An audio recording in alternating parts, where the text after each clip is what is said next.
I'm in my office. I have my little evil eye by my door. Keep all that negative energy out. Got some pictures back here. And I think to myself, what a wonderful world. And that says wish, but it's crossed out, do. These pictures turned out blue when I thought they were black. And then I've got this little board here from an event I went to where you write down your fear and you break it in half. So my fear was making decisions based off wants and not by fear. And I'm busting through that.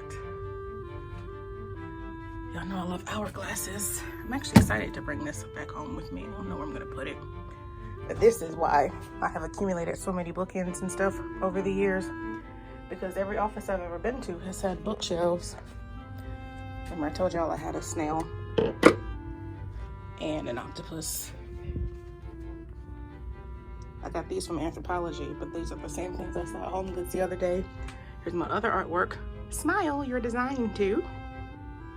And life is beautiful. I bought all these prints from Wish, and then the frames are just the little generic frames from Ikea.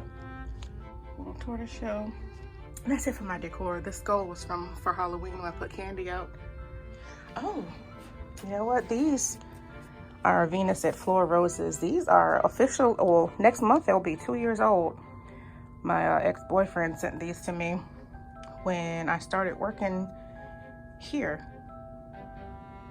I'm surprised they're still alive. They're supposed to be 1 year, and this is a good, no, yeah, going on 2 years.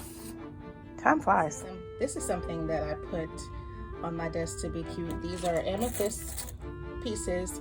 I send them in the window to recharge them every now and then. This little dish came from Anthropologie, and then I wrote out instructions. So instead of having candy, I have take one of these. Amethyst brings you intuition for making tough gut decisions in business, increase your work effectiveness, facilitate intuition and communication, relieve stress from long work days, emanates prosperity. So instead of grabbing a little piece of candy, take a little piece of amethyst.